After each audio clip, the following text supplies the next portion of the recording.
She was the unluckiest girl in the world. Her mother passed away before she turned 8, and during school she was constantly bullied by her classmates. This led her to nervously pull at her hair whenever she was anxious, to the point where her hair started to fall out. Eventually, she had to wear a wig to cover up the damage. At a school dance, a few mean classmates publicly yanked off her wig, making her the center of attention for the night. But that moment would become a lasting, painful memory for her, an ever-present shadow that haunted her. Ryan finally managed to graduate and get a job at a company. However, she quickly realized she was practically invisible at work, to the point where her boss didn't even notice her sitting there when he threw his jacket down. She had essentially become the boss's personal coat rack. Luckily, Ryan had been through a lot of tough times since she was young. Little things like this no longer fazed her. She'd just get angry for a few seconds, then brush it off with a small smile. But what really shocked her was that her co-workers treated her like air, completely ignoring her existence.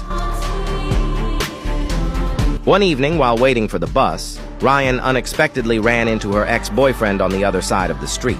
Deciding to bury the hatchet, she waved hello, only for him to completely ignore her as if she weren't even there. She was left questioning everything. She got on the bus and tried to call her sister to chat, but her sister read the message and didn't reply.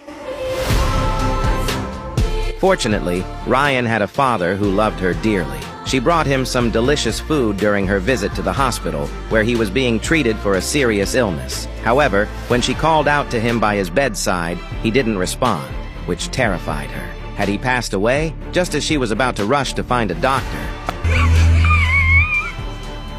she realized it was just a prank. In his attempt to make it more convincing, her father had even unplugged the pulse monitor. It had felt so real. Once she saw that he was okay, she breathed a sigh of relief. She then took out the bread she had bought for him, cutting a small piece to make it easier for him to eat. But to her horror, after he ate it, he began to choke. Panicked, she ran to get help, but just as she feared, by the time the doctor arrived, her father had choked to death. After handling the situation at the hospital, Ryan stood there, stunned and bewildered. How could she be so unlucky? She had come to visit her father and somehow ended up being the one to cause his death. Suddenly,